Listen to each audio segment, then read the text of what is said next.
The budget 2019 did provide additional resources to improve and to enhance the capacity of the system, but it was not clear exactly how it's going to deal with the backlogs and to reduce the wait times for claimants, which are now more than 2 years. When the system was last reformed in 2012, it saw that claimants should have their hearings within 2 months, and it's now about 2 years a wait time for a hearing before the Immigration Board. So we make recommendations on our report to make the system needs to be more flexible, to be able to be scalable to increases in demand, as well as improvements are needed in how it uses its resources to share the information and process the claims more efficiently. Did your team look at how much funding might be needed? I mean, obviously it's a moving target, but we didn't specifically identify how much funding was needed, only that the level of funding that it has now is not flexible to the capacity, as well as the resources that it uses now could be used more efficiently. So it's not necessary that you just need to increase the capacity. You also need to make efficiency improvements in how claims are handled. Do you have a follow-up, Molly? You're good. Mike Lukuta, Global News. Just following up on that, how, if you could, because we know that the government is throwing a bunch of money at it, how systemic are the problems? And will they be fixed by just throwing a bunch of money at them? Because you've noted in the report, they were still using paper and faxes to communicate. Yes, when the backlog and wait times for asylum claims are now worse than when the system was last reformed in 2012. In 2012, the government set firm time requirements for a hearing for an asylum claim of 2 months, and we note that it's now reached 2 years. And without efficiency improvements, just throwing more money to increase the capacity, more needs to be done. Efficiency improvements such as moving from a paper-based system, which it is now, that was not yet changed when they made the reforms. So they set the deadlines, but they didn't put in place the efficiency improvements that they needed to be able to process claims more efficiently.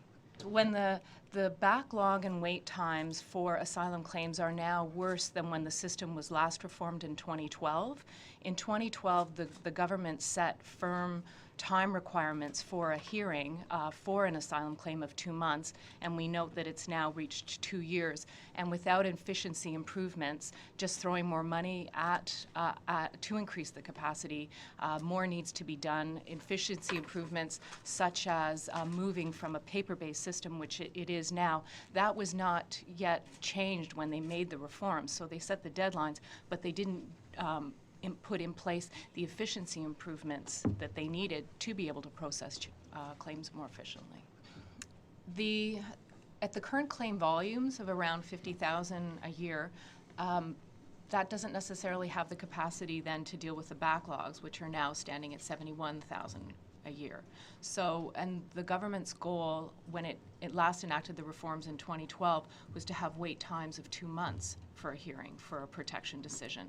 So in order to get there, the report talks about improvements needed not only in the capacity, but also in knowing what capacity you need. So what's the productivity of board members? How many hearings can they hold within a given year, as well as the possibility of better streaming cases. Right now, most cases all have a hearing, while there are possibilities to not hold hearings and have a paper file review for other hearings, and we found that those weren't being utilized. So in order to reduce the backlog, as well as to be able to hear claims within a shorter period of time, to reduce that wait time, it's not just a matter of additional resources. There are efficiency improvements that need to be made.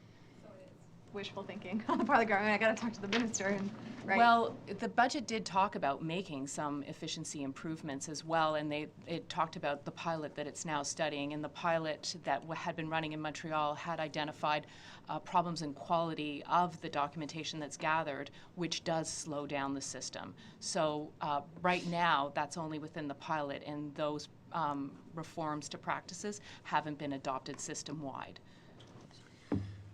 Well, one of our main observations is that they, after an initial purchase in 2012, they did not establish a plan for the purchase of the rest of them.